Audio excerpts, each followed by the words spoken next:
bit going on this week. Simon, can we start with Alex Neal-Bullen request to trade? Can you take us through the situation as best you can?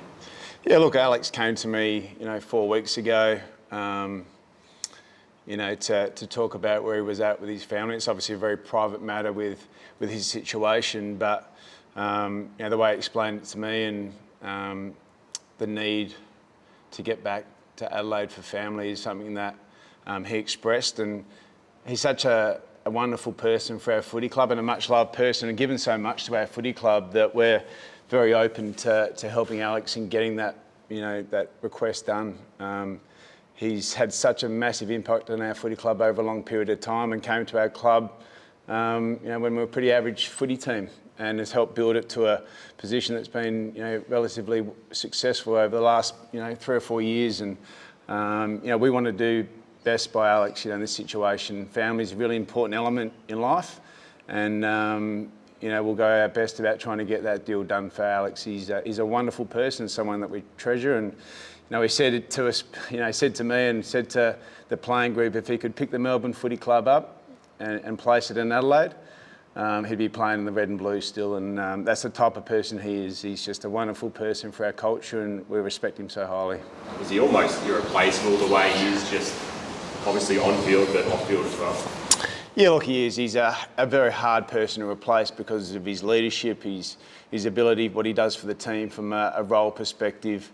He drives standards and behaviours to a really high level, and he's incredible in what he's been able to do for us in that space. So it is hard to replace a person like Alex Neal-Bullen. But what I do know is we've got some wonderful people that are coming up underneath in our younger brigade that will step up and move into that leadership space and that cultural space, and hopefully there's another 10 Alex Neal-Bullens coming through in our younger players already. What does it say about the maturity of modern day footy that he tells you about a month ago and he continues to play, and presumably he will continue to play? Yeah, absolutely, he'll continue to play.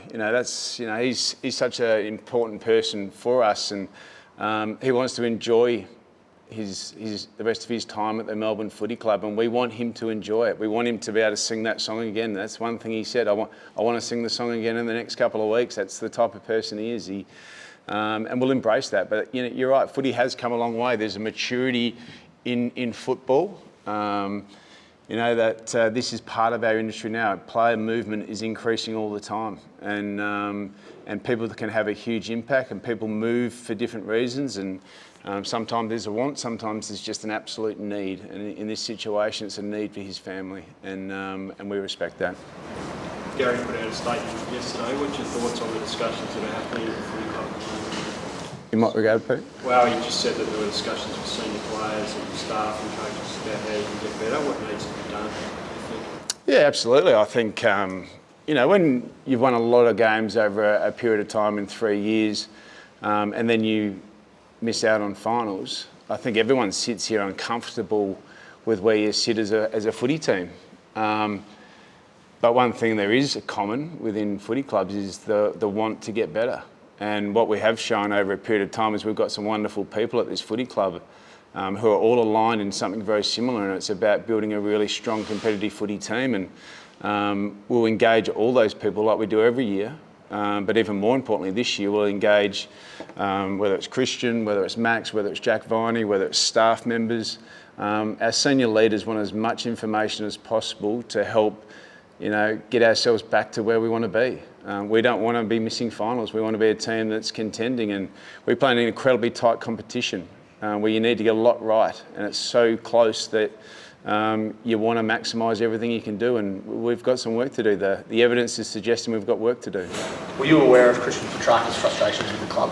I've had open conversations with Christian regularly, and I think people seem to parcel frustrations and tension up as a negative. It's actually a positive. And you'd be surprised if you walk into an environment of a footy club, these conversations happen weekly. If you walked into our leadership meeting every week, Tom, and you came, you'd be surprised with some of the things that we speak about. It's about getting better.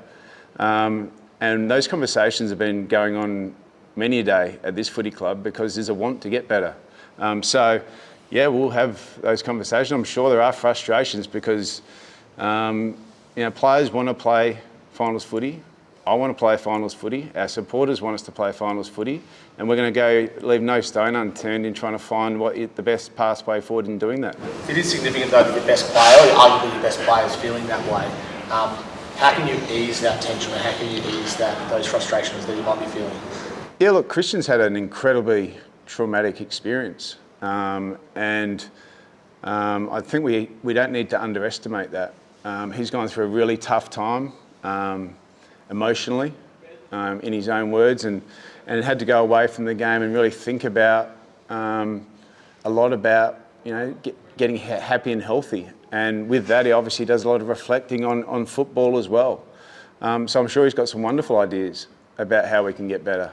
And we'll lean into all those suggestions. But the first priority for us is to get Christian really happy, healthy. And you'll see him running around today, getting him back a part of our footy club and a part of our group. But I know one thing that we're all aligned in, and that is getting better. Is there any disappointment, Simon, that the frustrations became public? Oh, I think when you're in the position that we're in at the moment, those things come out publicly. But there is frustration and tension even when you're going well, and you need to continue to lean into those. But whatever happens publicly, it doesn't really matter. It's what happens internally, and those discussions have been ongoing internally over a long, long period of time about how we continue to get better and improve. And I think what you might hear on the outside and the turmoil and the frustration, internally, it's very normal. Simon, how would you describe the culture of the side and the club at the moment? In terms of define culture for me. That's what I'm asking you. How would you describe the overall culture and vibe of the club? Yeah, look, I think if you look over time, as I said, we've been very fortunate as a club to win a lot of games of footy over the last 3 to 4 years. So we are a high-performing culture. Culture is something that's never complete, it's never finished, it's never perfect. You're always working on things. It doesn't mean you're not going to have things that are wrong and behaviours that you have to address and things that you need to get right. That's no different for any footy club. It's a word that gets thrown around really loosely, but what we have been able to produce here over a long period of time is a high-performing culture, and one that will drive success. And we'll continue to look into that this year and how we can get it better. That's just a part of what you do at footy clubs. You've said that Petracca categorically won't be traded. Can you categorically say that Clayton Oliver will be at the club next year as well? Clayton Oliver and Christian Petracca will be at the footy club next year. I can guarantee they'll be running around in red and blue jumpers. They're much loved players for our footy club.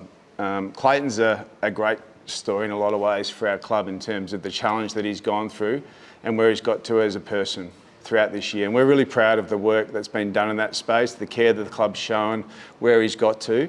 And now for Clayton, it's about getting him really healthy from a football perspective and getting him back playing to a really top-end footy. And I've never seen someone that's more determined to do that, and he'll be a part of our footy club for a long time. Will he play the next 2 weeks, Clayton? No, Clayton's at the moment, he's had some surgery on his hand to remove a plate from his hand.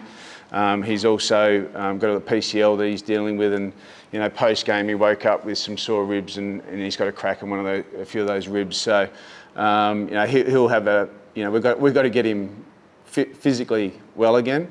He's walking around this morning with a smile on his face and more determined than ever to get his football back to the highest level, and looking forward to putting in a huge off-season to get himself ready for pre-season. Has he been struggling with that for a while, some of those knocks and sore things?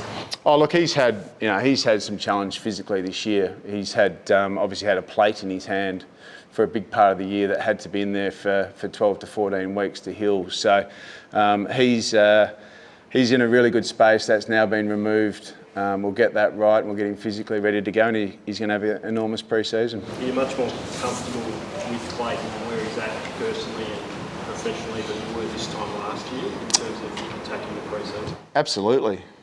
Clayton's done an enormous amount of work on himself, and as I said, we're incredibly proud of that. And he's got himself into a really great position in that space, and I've never seen someone more eager to attack his off-season and get himself physically ready for the demands of the game again than what he's talking about right now. So he's in a wonderful position as a person. Now it's the challenges to get him physically healthy and getting ready to perform as a footballer.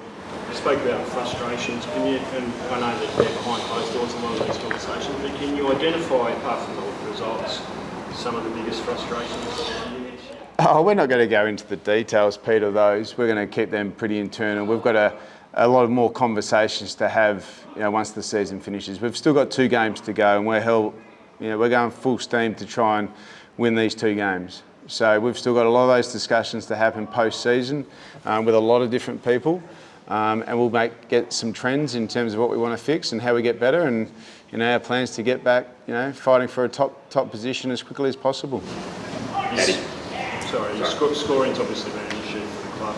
I mean, Yeah. can you address that personnel or people you got here? What's your plan with that? Yeah, we're going to have a look into all that. I think I've been on the record a fair bit as saying that you need, for success on field, you obviously need a lot going right, but you need to be good in all 3 phases of the game.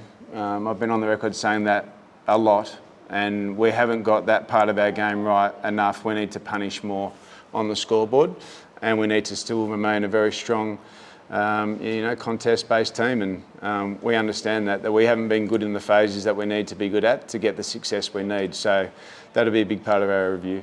What's Ben Brown's future at the club look like? Yeah, look, Benny will play this week in the VFL. He's obviously been battling that knee, so he'll play this week, and it's good to have him back out there playing some footy for us. So we'll sit down with Benny and have a good conversation with him about what that looks like.